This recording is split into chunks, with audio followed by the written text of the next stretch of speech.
Welcome back, everybody, to your professional diploma in digital marketing and SEO. Today, we are looking at email marketing. Today, we are looking at important email marketing stats, the email requirements and best practices, list creation, segmentation, and optimization, and then avoiding spam and email clipping. So, what is email marketing? Email marketing is the act of sending a commercial message, typically to a group of people using email. In its broadest sense, every email sent to a potential or current customer could be considered email marketing. The first email that was defined as a marketing email was sent in 1978 by a marketing manager for DEC Machines, and this was a company selling computer hardware and software. 400 users were sent an email via ARPANET, and ARPANET was the network that became the basis for the internet. Of course, with it being the first email, it was a completely new concept, and it resulted in $13 million in sales. Now, 400 users is actually quite a small list by today's standards. So $13 million in sales is very impressive. So email isn't going anywhere, despite the fact that almost every week there is a new article about the death of email. To put it in a little perspective, platforms like Slack have become very popular for business and team communication, but that has about 10 million monthly active users, and there are 4.4 billion email users. That is more than 50% of the entire population. In 2019, the prediction was that 293.6 billion emails would be sent. And by the end of 2023, it's predicted that 347.3 billion emails will be sent. This year, email ad spend hit $350 million. If we look at the spend compared to other digital marketing channels, it's not very high, but there are valid reasons for that, which we'll get into just now. So 93% of B2B marketers use email to boost content, so it's particularly effective for B2B. 73% of millennials use email for business, and 99% of consumers check their personal email at least once per day. The revenue generated by email marketing is pretty astounding. Compared to social media, the average order value per customer is 3 times higher. Now, of course, social media is still incredibly valuable, and in some cases in ways that we can't fully measure, but that's a pretty big leap. Compared to people who don't receive emails on products, people who do spend 138% more. The return on investment of email marketing is a huge 4,400%. Now, this is also related to the cost of email marketing, which is lower than other forms of marketing, especially if you're doing it yourself manually. Even if you are using one of the thousands of email marketing automation tools out there, the cost per email is in most cases significantly lower than the cost per click in search or social, digital billboards, etc. Looking at the top email providers by the monthly active users, this is globally. It might look a bit different if we segment it by country or region, but not much. So the first one, which I'm sure is no surprise, is Gmail, and this has 1.5 billion monthly active users. So as well as dominating the SEO space, they clearly dominate the email space too. The exception here is China, where Gmail and all Google products are banned, so stats would look very different here. But if we look at India, which after China is the most populated country, then Gmail is the top provider. Outlook is second on the list with 400 million users, but that isn't even half the amount of Gmail users, and it's really become known as more of a work-based platform or email provider. And then finally, we have Yahoo Mail, which is with 288 million users. So we can very, very clearly see now that Gmail is the winner by far. So despite the fact that there are thousands of different email service providers, I would recommend when it comes to design and requirements that you place the majority of your focus on these providers, unless you know that you are targeting others or your target audience is with others. The percentage of others is something that you could easily check by having a look at your email lists. Looking at some email examples, here we have some mainly text-based mails, and I'm going to take you through these in a bit more detail later on. Then we also have an email here from a company called Harry's, and this was sent after someone has created a profile or signed in. So this is essentially a welcome email. Compared to the text emails that we just saw, you can see that this is quite bare and not necessarily in a bad way. It's very simple. The logo is very clear. Exactly what they want you to do is clear. So exploring Harry's. And at the bottom, there's a bit of a fun fact, which adds some lightheartedness to the mail, fact about mammoths. Then we have an email from Grammarly, and this was sent to people who have taken out the free trial of Grammarly, and now of course they're trying to drive them into a sale. Here they're offering a 40% discount, which is quite a big discount, and it might actually be a test of price discrimination, which we're going to be looking at a bit later. Here we have one from Birchbox. Now this is very sales focused. It's quite busy, lots of images, lots of shop now call to actions, etc. Here we can see that there are 3 different messages, which might be a bit too much. So at the top, there is something about the subscription and receiving an extra free gift. Then in the middle, we have gifts for him specifically. And then at the bottom is about their Christmas offering. And finally, we have a promotion email. There is a 60% sale. It's very clear. We can see that there is free shipping. They've just added a review, but that is essentially it. So clicking on that would lead to their clearance sale. From these examples, you can see that there are many, many different options in terms of the contents, what it actually contains, as well as how it is laid out. Before you send any emails, the most important thing when it comes to email marketing is to adhere to data protection and privacy laws. If you don't and you get caught, worst case you can be bankrupted by fines, and best cases your reputation suffers. There is no one law that governs the whole world when it comes to this, but the laws that are there have many similarities. For example, there is the Data Protection Act in the UK and the CAN-SPAM Act in the US. These laws are updated, so you need to make sure that you offer the option to opt in and opt out. You need to have received verbal or written permission to include consumers in your email lists. You are probably quite familiar with it when you are making a purchase online. Then there'll be a little box that you tick that gives permission for you to receive marketing related content. This is a requirement. It has to be there. Then you also need to include an easy way to unsubscribe from the emails, either through the email, so there's a link to unsubscribe, or perhaps they can just email and say remove me, but there has to be a clear way to remove their subscription. There also needs to be accurate representation. So in the email fields, you would have your from, your to, your CC, your BCC, etc. The from needs to accurately represent the business, so it needs to be the business name, as does the email address that you are sending it from. For example, let's say your company is called Online Development. Your email should be something like name@onlinedevelopment.com, or if you don't have your own website yet, perhaps onlinedevelopment@gmail.com, and then your actual website domain needs to match as well. You also need to include an accurate subject line, and what that means is it needs to accurately reflect the content of the email.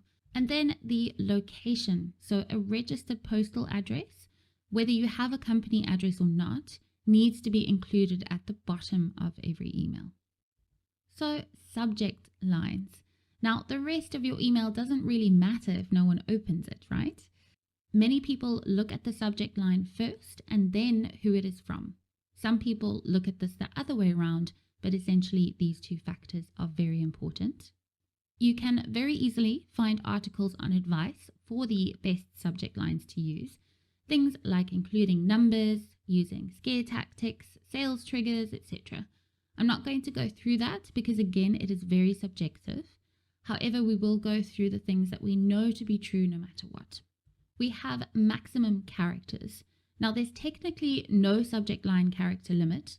It's not like a Google ad or in SEO where they just look at the first 65 characters. But it is a good idea to keep it below 50 characters so that your subject line doesn't get cut off. Another word for that is truncated in the email preview. You also need to use the correct language, so this is true for all writing, isn't it? While using colloquial language, so words that are used in ordinary or familiar conversations, that's a good idea. Replacing TO, so to with the number 2 or the letter U for YOU, just looks lazy and unprofessional. So don't sacrifice this for a shorter subject length. Then we have personalization. Now, a simple example of this is including the first name of someone in the subject line. That is personalization. It's possible through segmentation when it gets more complex, as well as the provided information. So the information that was provided by the person who has given you their email address. Basically, you can't say that you're going to include the consumer's place of work in your email if you didn't actually request that info when they signed up or with other communication. Then I mentioned this earlier, but the subject line needs to match the body of the email. If you think about it, how annoyed would you be if you received an email that subject was top 10 ways to boost your business online, but then the content was actually an article on traditional advertising, or perhaps there were only 5 tips, not 10. So that is a big factor. It leads to just disappointment all round. With this kind of thing, your open rates, so the number of people who opened your email divided by the number of emails sent, this might be high, but this metric, so the open rate metric, is pretty useless on its own. Something very common in subject lines is the use of emojis. The examples of subject lines are from my Gmail inbox, and we can see here that about 7 of 10 promotional emails that I receive include emojis. And while some of them are very clear, like the 90% discount on laptops, Apple Watches, AirPods, others are not. Apart from sometimes not being able to distinguish what they are, if you're going to go with slightly meta emojis, as in not a picture format of exactly what you're talking about, you need to know that emojis can of course mean different things to different people.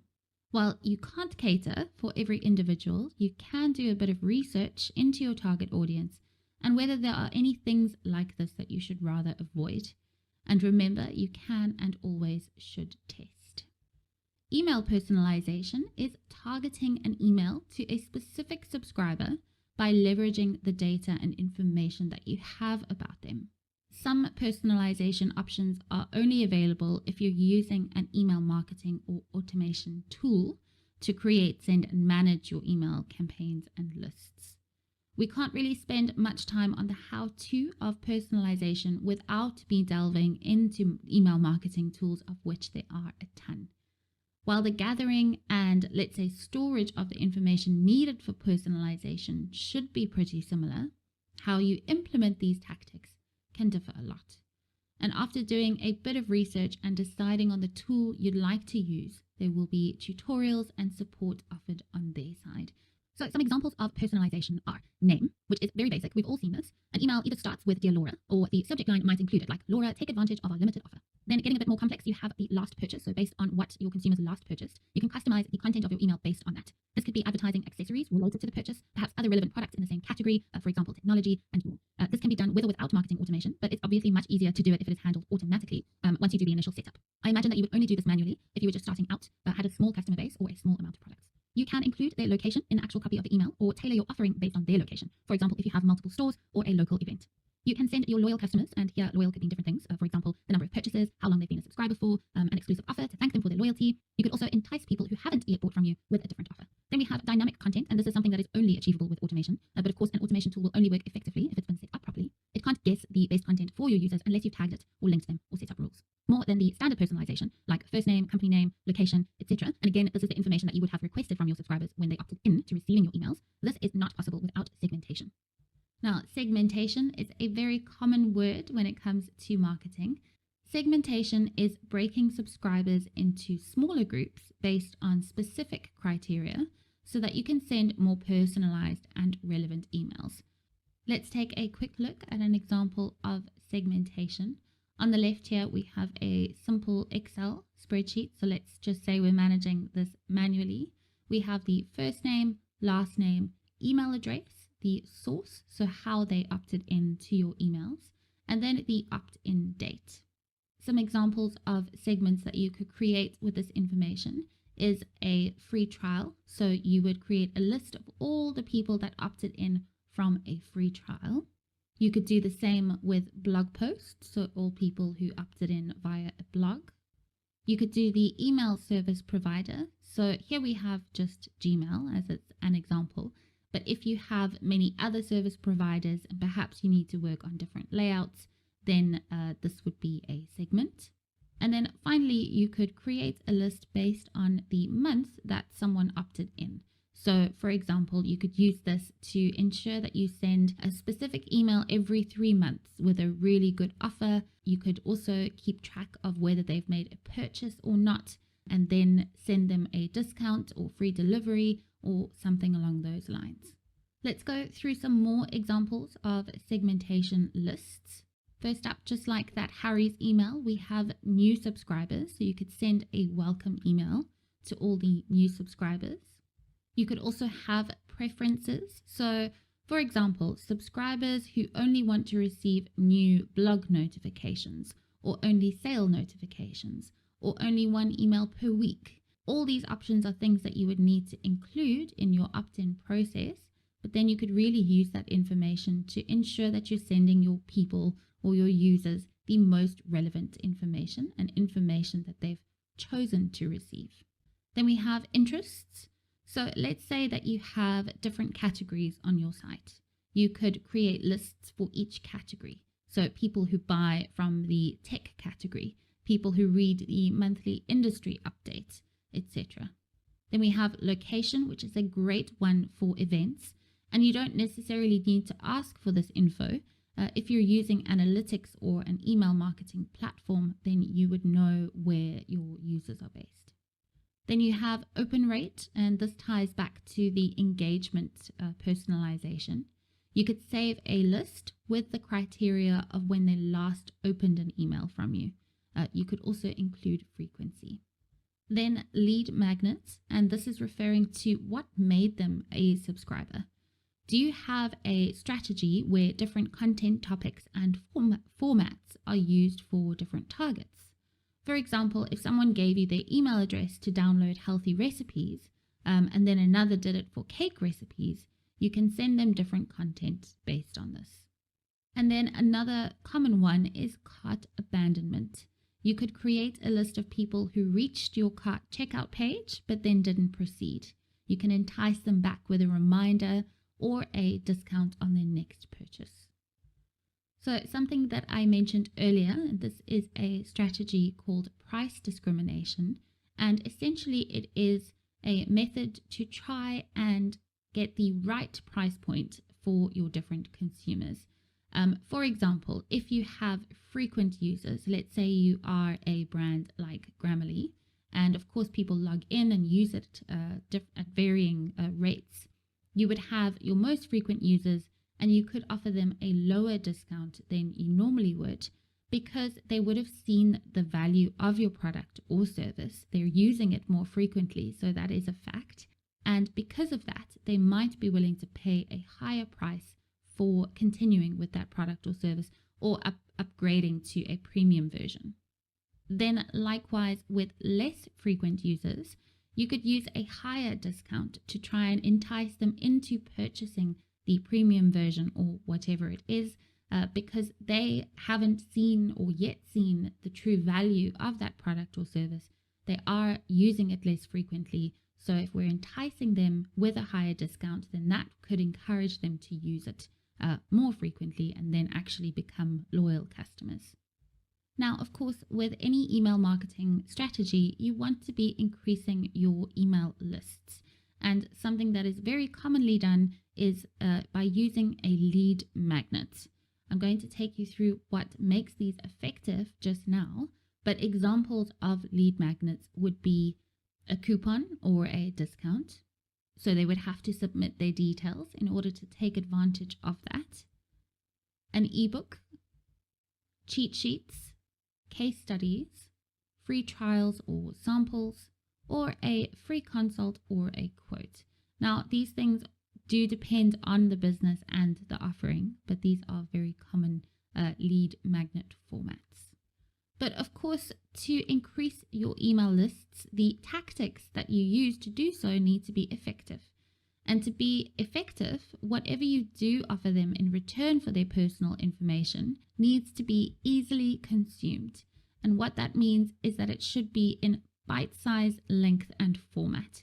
Not everyone is going to want to read a 20-minute article or download an ebook that is 300 pages long. That is not effective. It also needs to be actionable. And essentially what that means is the person needs to be able to take action once they have downloaded or whatever it is, that lead magnet. They need to be able to take that and use it to increase a skill or learn something new. So it has to be something like a tool or a skill or useful information that it also needs to create a noticeable difference.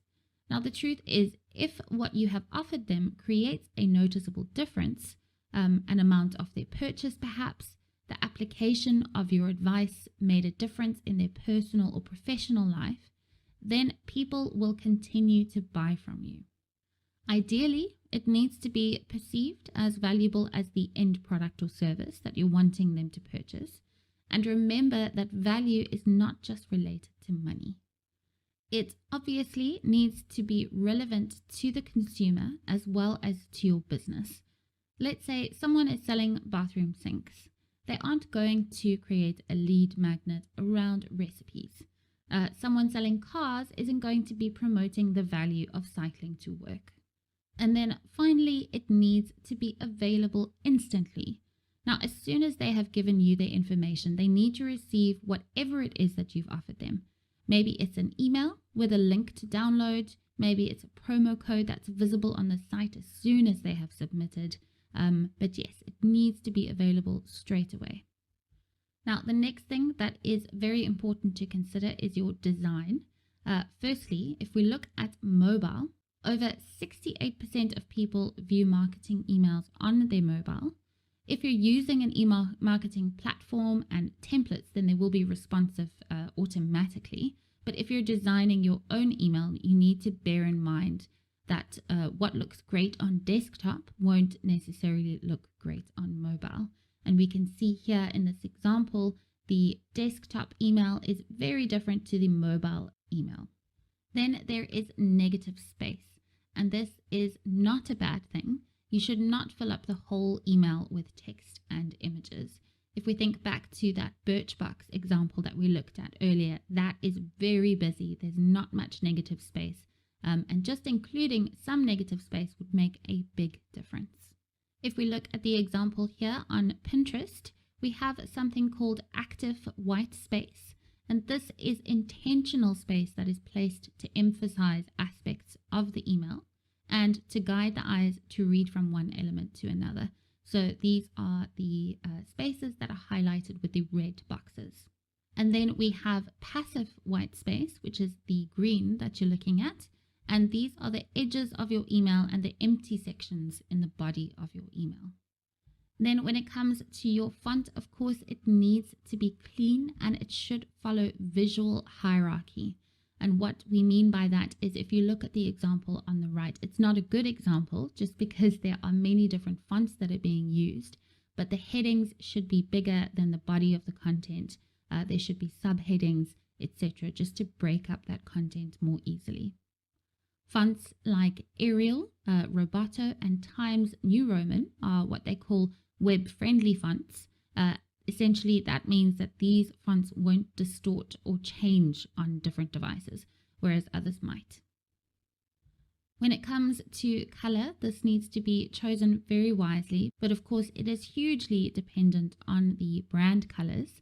It's very common to look at the complementary colors, so that is the wheel on the top middle, and then also monochromatic colors. These are generally safest or look the cleanest, so it's basically different shades of the same color. Of course, though, it all needs to be in line with your brand. To minimize text, you should consider using icons. Now, the same considerations that you give to emojis need to be applied here, but there are accepted standard icons, like the social media icons. So if you look at the left, have those instead of typing out the words of the social media platform. Then on the right, you have kind of standard icons for things like contact number, email address, website, location. These are mostly understood. And in the few cases where they wouldn't be, the information that was provided next to them would make sense. So a telephone icon, and then you would see a number next to it. That is pretty clear. With spam trigger words or phrases, this is mostly seen when it comes to the subject line. And if there are certain phrases in that subject line, your email can be seen as spam. So it'll either be delegated to the spam folder, or perhaps someone might mark it as spam. Using these words doesn't mean that you'll definitely be in the spam folder, but there are potential triggers because they're used by real spammers. So some examples of words would be 100%, number one, the $sign 3 times, 100% free, 100% satisfied, act now, click here, and collect. These are overused, unoriginal terms, so definitely go for something else. To avoid the spam folder even more, you should make sure that you don't use all capitals for words. That's a big no-no. Also, don't use too many exclamations. It's not recommended, especially in the subject line. And then do not include attachments in your emails. Many people's accounts have been cleaned out, their personal information has been stolen, and more as a result of opening a spam attachment. When it comes to links, do not shorten them, both from a spam perspective as well as there being a higher chance of someone clicking on your link if they can tell by the URL where it is actually leading them to. This is generally important across the board, but especially in terms of email, just because it is known as quite a spammy channel. Having very long emails can also be seen as spam, but so can very short emails. So just make sure that you have a balance. And then do not include red font in the body of your email. Campaign Monitor did some research into why subscribers flag emails as spam. So first was none of the above. Then we have impersonal at 10.4%. And we can see a huge jump from did not subscribe to 31%. So this is where consumers feel that their details have been misused, or there wasn't an opt-in when they made a purchase, but they were still added to a list, etc. So that is why this is very important. And then another big reason, the biggest reason, is that it was too frequent. And then the biggest reason, 45%, almost 46%, said that the emails were too frequent. So they were receiving too many. This is also very important. You can't just send an email for the sake of it or without proper thought. The frequency does depend on the business and what the content actually is. But this is definitely something to consider very carefully. The work is not over. Once you have built up your email lists, you also need to make sure that you maintain them. Whether you use automation tools or not, you need to have someone physically looking through your lists at regular intervals. And I'll just stress that again, whether you use automation or not. Automation doesn't solve everything, and it still requires a human eye to make sure that everything is running as it should. If it is automated, then I'd say start with a schedule of every 3 months, but as you increase, you would need to check them more regularly. First up, you need to understand what a soft bounce is, and this is a temporary delivery issue. So it wasn't delivered, but there doesn't seem to be anything wrong with the actual email address. Reasons for a soft bounce would be a full mailbox, the server on their side might have been down, or the message might have been too large. Now, especially when it comes to work emails or work environments, there are different restrictions that are put in place. People can't receive emails more than 2 megabytes. Perhaps there's issues with the server quite regularly, etc. Automation software would continue to send the email in question until it was delivered. And if you were doing it manually, you would need to keep trying to send it. Then we have something called a hard bounce, and this is emails that will never deliver. Reasons for this would be the first and obvious one, the wrong email address. It could also be a non-existent domain, or it could be that the server blocked delivery. And this would also generally be the case when it comes to security at work, at home, etc. Steps that you need to follow when you are cleaning your lists would be first to look at the hard and soft bounces and check for any typos and fix those. For example, you might have hard bounces because someone typed in Gmail instead of Gmail. You would then remove the hard bounces that don't have simple errors like that and continue to send to the soft bounces. Don't remove the soft bounces unless after some time they turn into hard bounces or just don't deliver. This would be the case if you're doing it manually mostly, but remove your unsubscribes if this hasn't been done automatically. This is incredibly important to do. If you are doing this manually, then checking for unsubscribes almost needs to be done daily, because when someone unsubscribes, you want to make sure that they're not receiving any further communication from you, because that could make them very unhappy. You should also check for duplicates and remove them. This can be done in Excel, or automation tools might have the functionality to pick them up. Or you could prevent this completely and implement code on your site that doesn't allow someone to subscribe more than once with the same email address. We spoke about this in the SEO module. This would be alongside email validation. Then you need to check for spammy addresses, and these are quite obvious to see, just like we were talking about user-generated content in the SEO module, where it comes to looking at the usernames and you see a strange email address or a bunch of letters and numbers in no understandable order.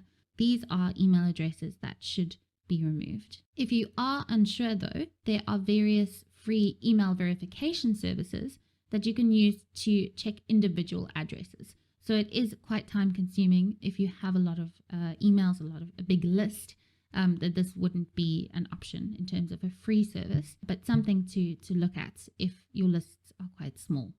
Then check for any other kind of typo. It can apply to the email domains as well as names that you can clearly see are spelled incorrectly.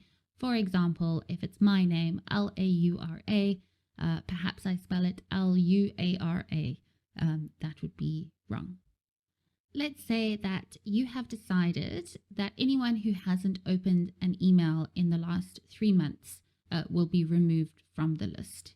Before you remove them, you should try and retarget them, essentially trying to hook them in one more time.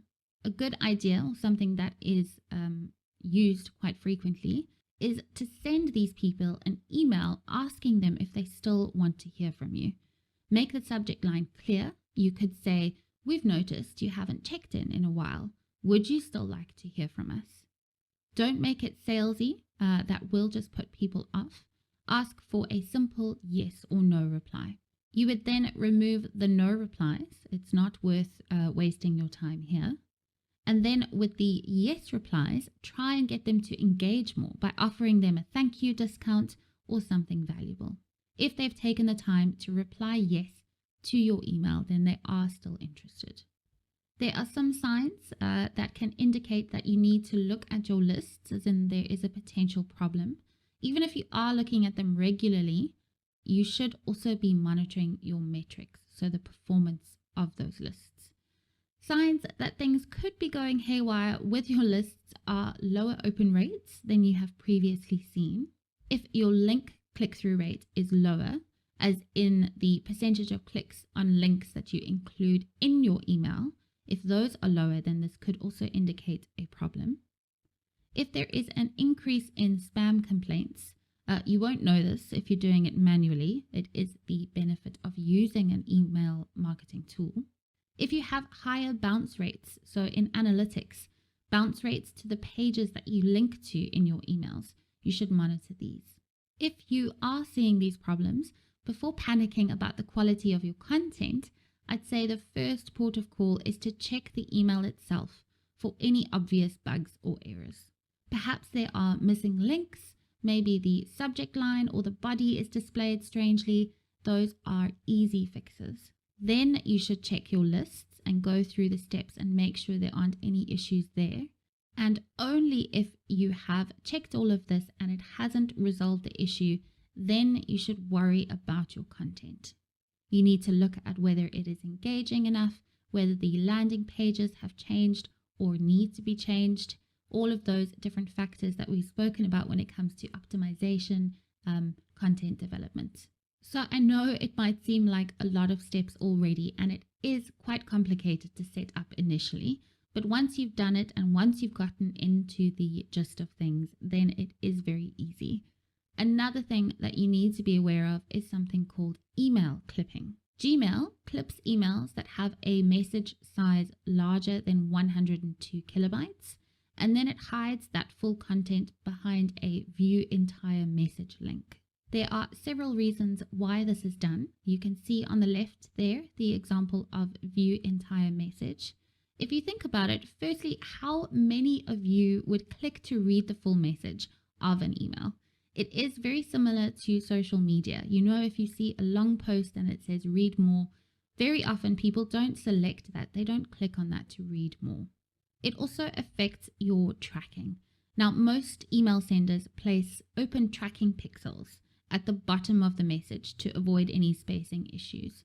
So in some cases, or in many cases, it would be an invisible image, a very small one that would be added to the bottom of the email.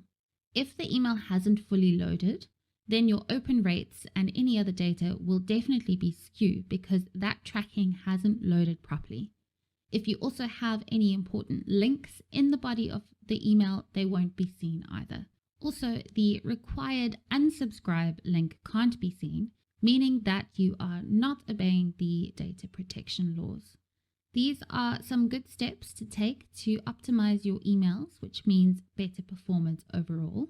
If you are adding quite a bit of content or quite a lot of content, try and use hyperlinks. So don't include your full blog post in your email. Include an enticing sentence or two and then a link to read more. You need to limit the message of each of your emails to one main message. It might be tempting to reach your entire target audience in one email, but this is why segmentation is valuable. And again, going back to that Birchbox example, there were 3 different options or messages in that mail, diluting the effectiveness a bit. You should also watch your formatting. Let's say that you write your content in a Word document. You then copy paste it into your email template.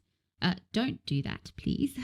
A good habit to adopt is to first paste your text into Notepad, which is the free program on your computer. This will remove all the formatting and what is called dirty code, which is otherwise invisible, and it can also increase the size of your mail. Remember not to shorten your URLs. This is the exception when it comes to hyperlinks. Hyperlinks are fine, but don't include shortened URLs. This can get you into the spam folder, and it also potentially messes with the code of the email. Before you send your email, you should check a few things. Of course, check your grammar and your spelling.